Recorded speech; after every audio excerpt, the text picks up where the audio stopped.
तो आज के चैप्टर का नाम है बैलेंस ऑफ पेमेंट। कल हमने फॉरेन एक्सचेंज रेट पढ़ा था, दो पार्ट में होता है चैप्टर। फॉरेन एक्सचेंज रेट अलग है और बैलेंस ऑफ पेमेंट अलग नहीं है, रिलेटेड से है तो एक साथ इसलिए पढ़े जाते हैं। बीओपी कल भी बात हुई थी। बीओपी सारी की सारी क्या रिकॉर्ड करता है? Economic transaction. सारी की सारी क्या रिकॉर्ड करता है? Economic transaction. और इकोनॉमिक ट्रांजैक्शन कैसी होनी चाहिए? इकोनॉमिक ट्रांजैक्शन जो एक कंट्री के रेजिडेंट के बीच हुई है और रेस्ट ऑफ द वर्ल्ड। सब समझते हो? इंडिया को छोड़ के बाकी जो वर्ल्ड बचा वो क्या कहलाता है? Rest of the world. तो रेस्ट ऑफ द वर्ल्ड के बीच और कंट्री के रेजिडेंट के बीच जो भी क्या हुई है? Economic transaction. इकोनॉमिक ट्रांजैक्शन क्या होती है? इकोनॉमिक ट्रांजैक्शन वो होती है जहां पे ओनरशिप ट्रांसफर हो रही हो। क्या ट्रांसफर हो रही हो? जहां पर भी ओनरशिप ट्रांसफर होगी वो ट्रांजैक्शन कहलाएगी इकोनॉमिक ट्रांजैक्शन। बस इतनी सी बात है। तो इकोनॉमिक ट्रांजैक्शन विच रिकॉर्ड्स जहां पे ओनरशिप ट्रांसफर हो रही हो। और बीओपी एक अकाउंट है जो सारी की सारी क्या रिकॉर्ड करता है? Economic transaction. बीओपी के दो पार्ट है, कौन कौन से? करंट अकाउंट और कैपिटल अकाउंट। कितना आसान है। करंट अकाउंट कौन सी ट्रांजैक्शन रिकॉर्ड करता है मैं तुम्हें बताता हूं। करंट अकाउंट रिकॉर्ड करता है गुड्स से रिलेटेड, सर्विसेज से रिलेटेड और यूनिलैटरल ट्रांसफर। अब ये नया वर्ड है, बोलना मत कोई। यूनिलैटरल ट्रांसफर इसे बोलते हैं वन साइडेड ट्रांसफर। आपने किसी को पैसे दिए पर बदले में कोई गुड्स या सर्विस नहीं दी। रिश्तेदार रहते हैं बाहर, मेरे रिश्तेदार तो बहुत अच्छे, मान लो मैंने पैसे भेज दिए तो वो क्या कहलाएगा? Unilateral transfer. कल भी इसके बारे में बात हो रही थी, कल भी इसके बारे में बात होती है। यूनिलैटरल ट्रांसफर क्या होते हैं? One sided transfer. हम बदले में पैसे दे रहे हैं पर बदले में कुछ मिल नहीं रहा, या पैसे मिल रहे हैं हम बदले में कुछ नहीं दे रहे। गिफ्ट हो गया, डोनेशन हो गई, चैरिटी वगैरह, ये सब आते हैं इसमें। ठीक है। और कैपिटल अकाउंट रिकॉर्ड करता है एसेट्स और लायबिलिटी से रिलेटेड ट्रांजैक्शन। कौन सी? एसेट्स और लायबिलिटी। आइए थोड़ा डिटेल में पढ़ते हैं करंट अकाउंट और कैपिटल अकाउंट। चलो current account capital account detail में जाके पढ़ते हैं थोड़ा। ये रहा components of current account. Current account के तीन कंपोनेंट है, तीन भी नहीं है, चार है। चौथा मैं तुम्हें लिख के बताऊंगा। तो पहला है बैलेंस ऑफ ट्रेड। क्या है? Balance of trade. कलर बदल लेते हैं, खुद दिख जाएगा। Balance of trade. Balance of trade हमने कहा करंट अकाउंट कौन सी ट्रांजैक्शन रिकॉर्ड करता है? गुड्स से रिलेटेड, सर्विस से रिलेटेड और यूनिलैटरल। अरे कुछ नहीं हो रहा, मैं तुम्हें थोड़ा एक्सप्लेन करके बताऊं तो कुछ नहीं है, छोटी सी बात है। क्या बात है? बात सिर्फ इतनी सी है कि बीओपी के दो पार्ट कौन कौन से? करंट अकाउंट और बीओपी सारी ट्रांजैक्शन रिकॉर्ड कर रहा है। गुड्स वाली, सर्विस वाली, एसेट वाली, लायबिलिटी वाली या वन साइडेड वाली, सारी ट्रांजैक्शन किसमें आएंगी?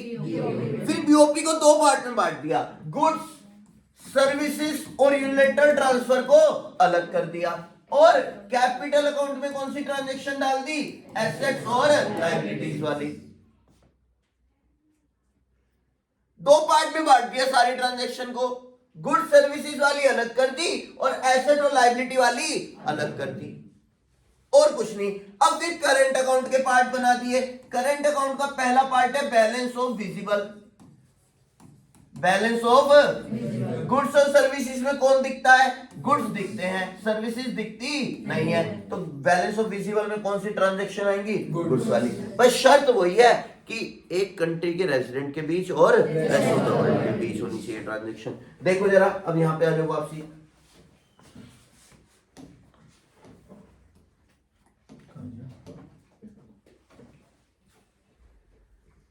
देखो क्या किया? बैलेंस ऑफ ट्रेड को अलग कर दिया।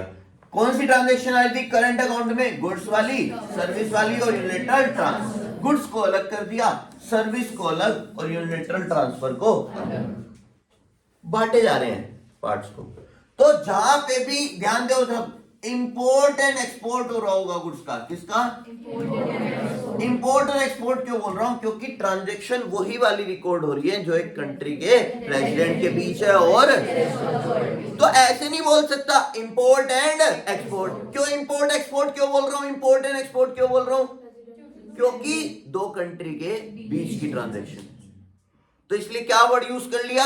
वो इतने बड़े वर्ड बोलने की बजाय कंट्री के रेजिडेंट के बीच और रेस्ट ऑफ द वर्ल्ड के बीच मैंने क्या वर्ड यूज कर लिए? इंपोर्टर है। वो अपने आप में एक्सप्लेन करते हैं कि किसके बीच ट्रांजैक्शन हो रही है, दो कंट्री के रेजिडेंट के बीच। तो इंपोर्ट एंड एक्सपोर्ट किसका? इंपोर्ट एंड एक्सपोर्ट ऑफ कहां रिकॉर्ड करोगे? बैलेंस ऑफ ट्रेड में या फिर बैलेंस ऑफ विजिबल में या बैलेंस ऑफ मर्चेंडाइज। मर्चेंट भी तो उसी बोलते हैं जो ट्रेडिंग का काम करते हैं, गुड्स को खरीदने और बेचने का। फिर आता है बैलेंस ऑफ इनविजिबल में कौन सी ट्रांजैक्शन आएगी? पूरा बोलेंगे, मैं बोलूंगा इंपोर्ट एंड, नहीं बोलो इंपोर्ट एंड एक्सपोर्ट ऑफ, सही कह रहे, import and export of services.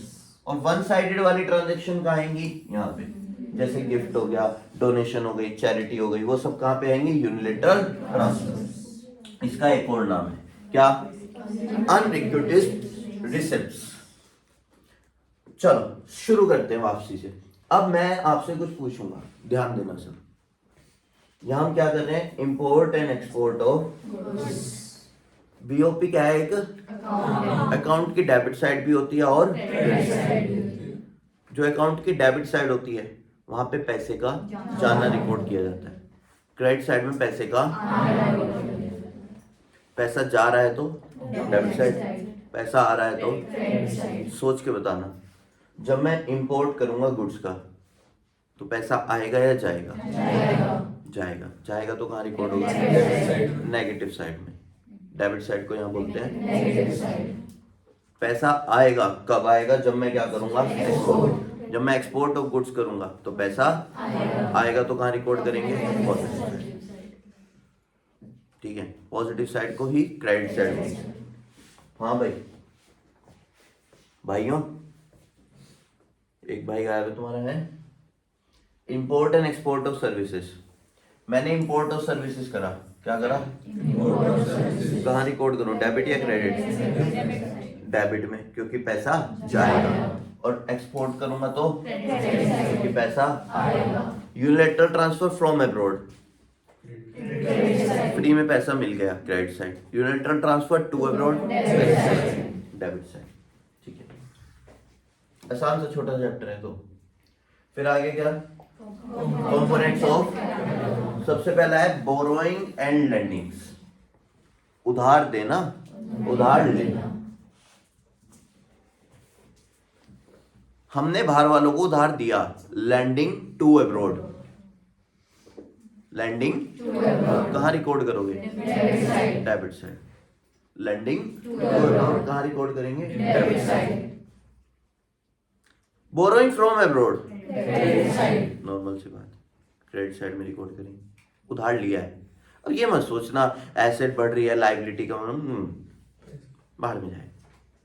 हमें क्या सोचना है? हमें सिर्फ ये सोचना है कि पैसा आ रहा है या जा रहा है। जब मैं बोरोइंग करूंगा तो पैसा सर, उससे तो लायबिलिटी, अरे भाड़ में जाए लायबिलिटी, छत से कूद जाए, मर जाए, जहर खा ले, मुझे नहीं मतलब। पैसा आ रहा है ना तो बस क्रेडिट साइड है। और लैंडिंग करूंगा, उधार दूंगा तो फिर डेबिट साइड। उससे मैटर नहीं करता एसेट बढ़ रही है, लायबिलिटी कम है, भाड़ में जाओ। अच्छा, एक और पॉइंट आया मेरे मन में, रिकवरी ऑफ लोन।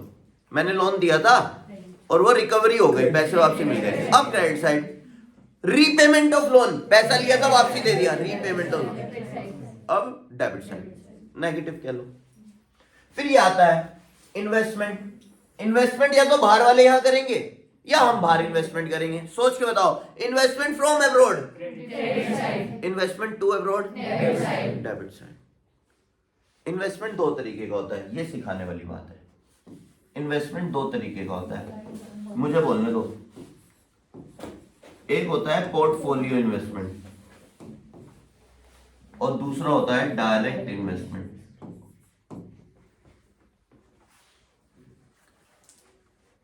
कौन सा इन्वेस्टमेंट? पोर्टफोलियो इन्वेस्टमेंट और डायरेक्ट। पोर्टफोलियो इन्वेस्टमेंट वो होता है, हाँ भाई मोल, पता है क्या होता है पोर्टफोलियो इन्वेस्टमेंट? शेयर वगैरह, ये एग्जांपल सही है। फिर डायरेक्ट में क्या बोलोगे? प्रॉपर्टी खरीद ली, वो डायरेक्ट इन्वेस्टमेंट है। एग्जांपल तो सही है तुमने। और कोई पोर्टफोलियो डायरेक्ट इन्वेस्टमेंट बताना चाहता हो? एक जना है, हाँ बताओ। पोर्टफोलियो वो होती है जो जहाँ पे तुम इन्वेस्ट करते हो पर तुम उसके ओनर नहीं होते। हाँ, डायरेक्ट में तुम ओनर तो होते हैं, कंट्रोल नहीं होता। पोर्टफोलियो इन्वेस्टमेंट वो होता है जहां हम इन्वेस्टमेंट करते हैं पर हमारा कोई कंट्रोल नहीं होता। मैंने अभी सुबह उठ के रिलायंस के 100 शेयर खरीद लिए, 100 शेयर्स। इतनी बड़ी कंपनी जिसके करोड़ों में शेयर है, मैंने उसके कितने शेयर खरीद लिए? सिर्फ 100 शेयर। मैं कंपनी का मालिक हूं, कितने शेयर का? 100 शेयर का। क्या कंपनी अब मेरे हिसाब से चलेगी? क्योंकि मेरा हिस्सा कंपनी में बहुत छोटा सा है, माइनर सा, इनसिग्निफिकेंट, बिल्कुल छोटा सा। अब इन दैट केस क्या अंबानी मेरे से पूछना आएगा, भैया क्या करना है बता दो, आपने 100 शेयर खरीद लिए? क्यों पूछेगा? उसके खुद के पास इतने सारे शेयर, उसके हिसाब से कंपनी चलती है क्योंकि उसके पास ज्यादा शेयर है। तो ऐसा इन्वेस्टमेंट जहां पर इन्वेस्टमेंट तो करा है पर आपका कोई कंट्रोल। मैं यहाँ बैठ के पढ़ा रहा हूं, अब पढ़ा रहा हूं और कंपनी चले जा रही है मेरे से बिना पूछे। मैं शेयर होल्डर तो हूं, मैं इन्वेस्टर हूं, इन्वेस्टमेंट कर रखा है, पर मेरा उस पर क्या नहीं है? कंट्रोल। ऐसे इन्वेस्टमेंट को हम बोलते हैं पोर्टफोलियो इन्वेस्टमेंट। और डायरेक्ट इन्वेस्टमेंट क्या होता है? जहां हम इन्वेस्टमेंट करते हैं और कंट्रोल भी हमारा आ जाता है। ये वो जगह होती है जहां हम 50% से ज्यादा, या ये कह लो 51 to 100% क्या कर देते हो?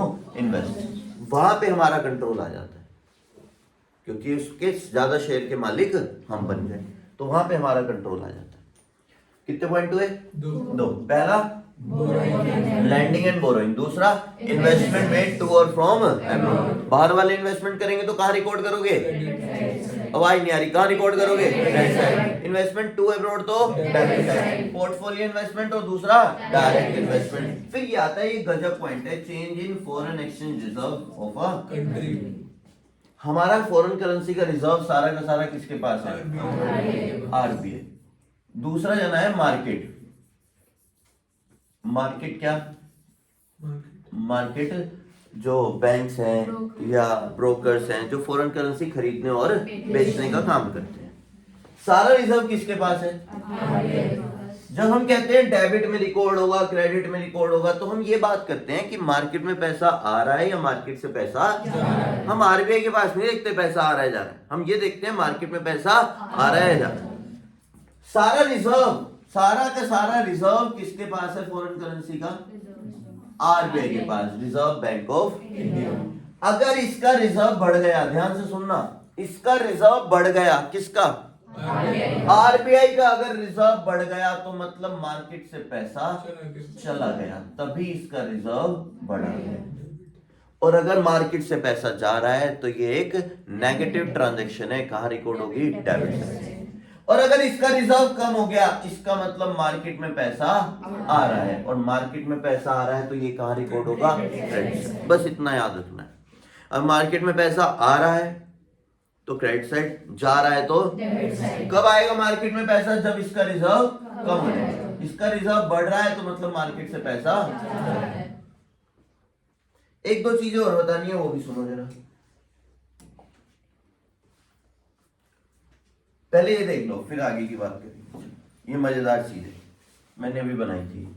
ये टेबल बनाया था, ये आपकी बहुत हेल्प करेगा, पूरे चैप्टर का क्रक्स है। अगर मैं एक्सपोर्ट करूंगा गुड्स का, कहां रिकॉर्ड करोगे? पॉजिटिव साइड का दूसरा नाम, नेगेटिव का दूसरा नाम डेबिट साइड। अगर इंपोर्ट करेंगे तो कहां रिकॉर्ड होगा? एक्सपोर्ट और सर्विस करोगे, सर्विस का क्या करोगे? एक्सपोर्ट। बेचोगे बाहर तो पैसा आएगा, इंपोर्ट करोगे तो पैसा जाएगा। फिर यूनिलैटरल ट्रांसफर, बाहर से पैसे आ रहे हैं, फ्री में आ रहे हैं, फ्री में यूनिलैटरल ट्रांसफर। और यूनिलैटरल ट्रांसफर कहां रिकॉर्ड होगा? Income from abroad. अभी ये तुम पढ़ा तुमने, इनकम फ्रॉम अब्रॉड। देखो जरा, इसे भी सीखो, हाथों हाथ निपटा के चलेंगे। देखो, मैंने कहा था करंट अकाउंट के कितने पार्ट हैं? 4। मैंने कहा था 3 लिखे हुए हैं, एक मैं बताऊंगा। तो चौथा पार्ट है वो, ध्यान से सुनना,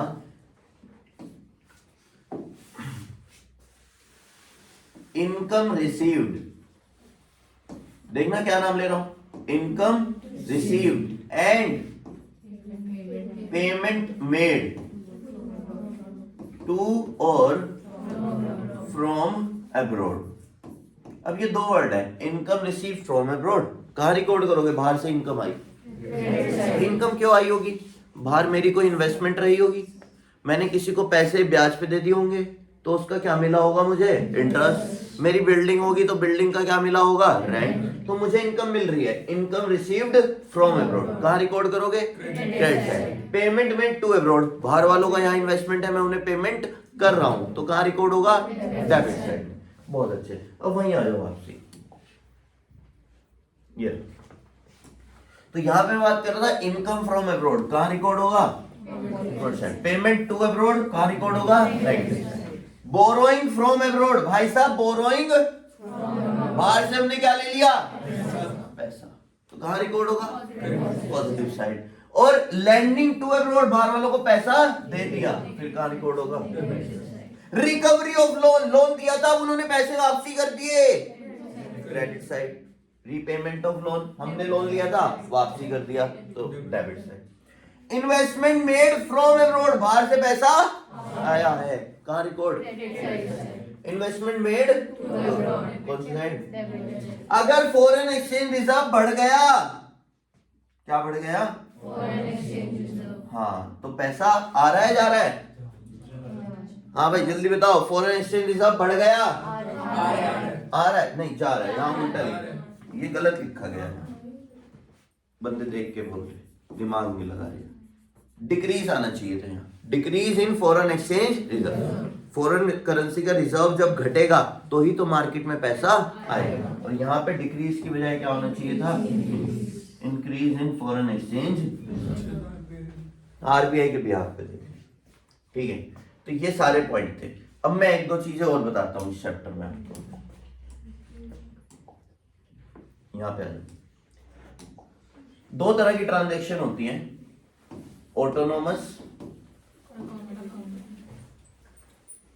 ऑटोनोमस और दूसरी कौन सी, अकोमोडेटिव। भाई साहब ऐसे नहीं है चैप्टर, कहीं तुम सोचते हो कि हम उठेंगे और आ जाएंगे तो हो जाएगा,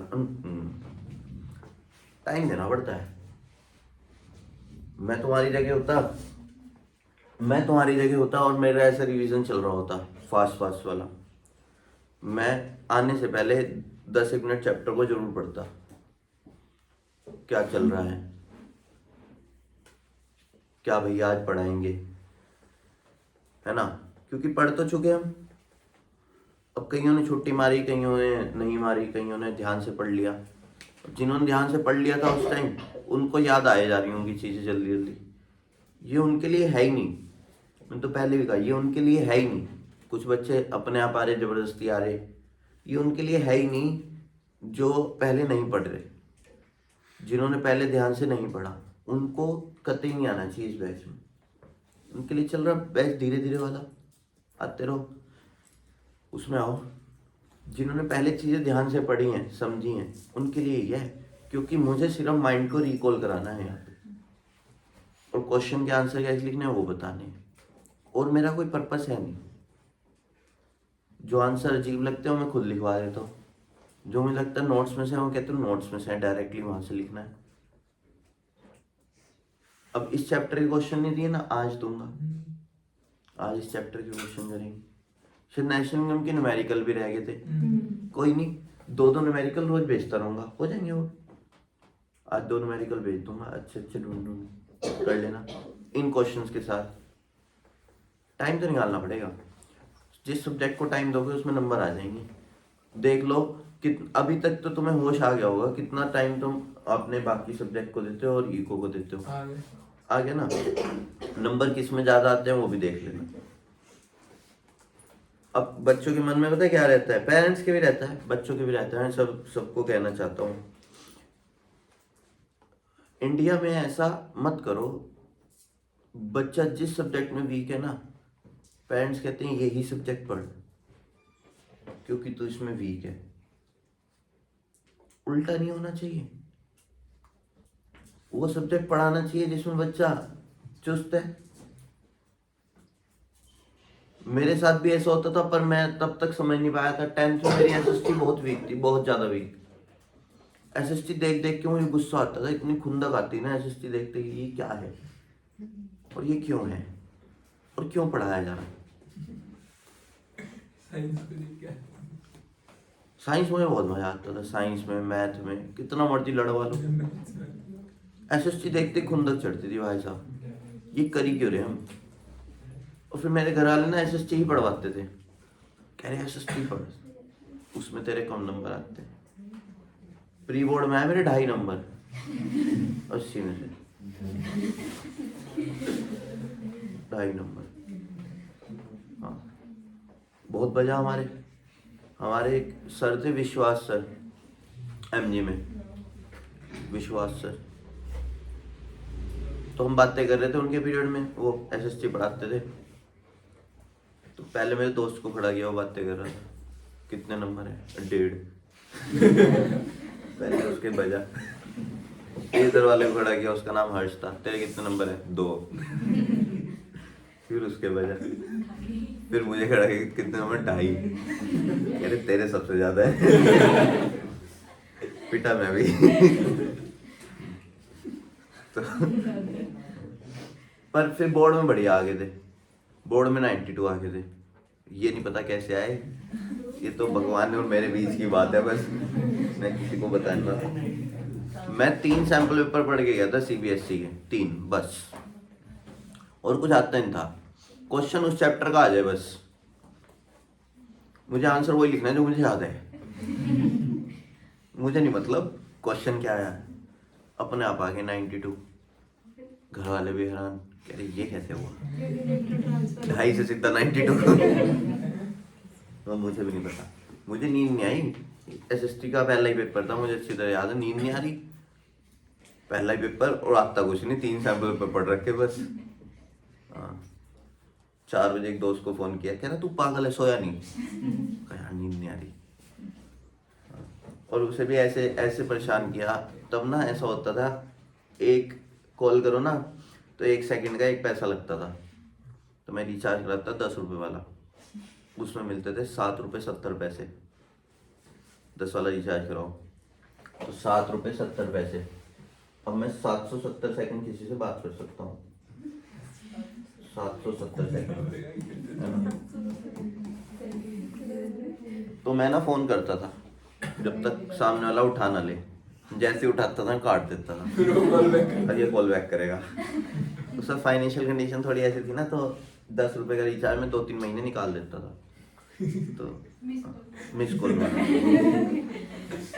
और अब तो दोस्त समझने लगे थे कि मिस कॉल आई तो इसे क्या काम होगा, इसे ये काम होगा, वो सीधा डायरेक्ट कर देते थे। तो ऐसे चलता था। मैं भी उनकी बहुत मदद करता था, उन्हें पढ़ा देता था, या मतलब बढ़िया तरीके से टाइम देके पढ़ा दिया। तो ऐसे उनकी भी मदद करता था, ऐसी बात नहीं, मैं मतलब ही नहीं था। ऐसे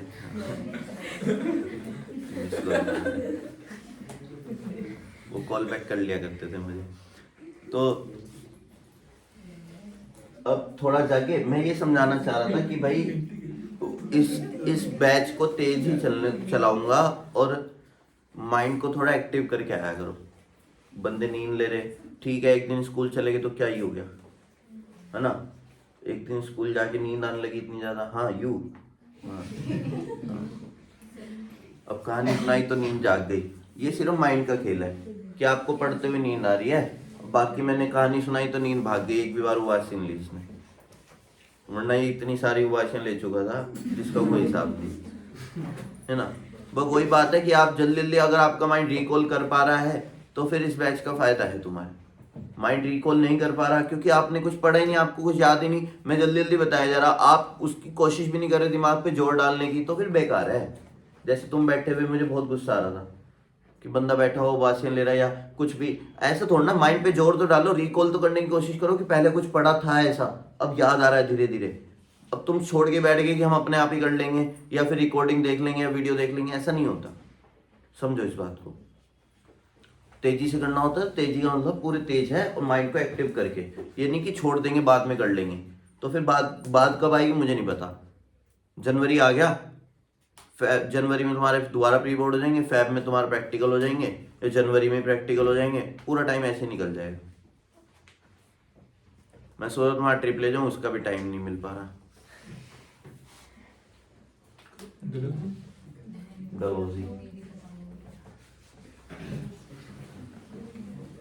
ऑटोनोमस और एकोमोडेटिंग, देखो अब जाग के सारे ऐसे ही होता है, जाग के ना भैया प्रथा शुरू करो हमारे बैच से। प्रथा हायरार्की चला दो यहाँ। ऑटोनोमस और एकोमोडेटिंग, देखो कभी बाहर से मान लो जैसे मैंने कुछ मंगाया, मैंने कूता मंगाया बाहर से, है? जैसे तुमने कभी कुछ मंगाया हो बाय चांस, तो बाय चांस अगर बाहर से तुमने कुछ मंगाया तो कभी सोचा कि ये ट्रांजैक्शन बीओपी में रिकॉर्ड हो रही होगी? तुम्हें तो पता भी लगा बीओपी अकाउंट होता है, सारी ट्रांजैक्शन रिकॉर्ड करता है। अब तुम्हें पता नहीं था कि जो तुम बाहर से मंगाते हो सारी की सारी ट्रांजैक्शन कहीं पे क्या हो रही है, रिकॉर्ड हो रही है। और कहां पे रिकॉर्ड हो रही है? बीओपी में, बैलेंस ऑफ पेमेंट। कभी इस तरह सोच के देखो, मजा आएगा।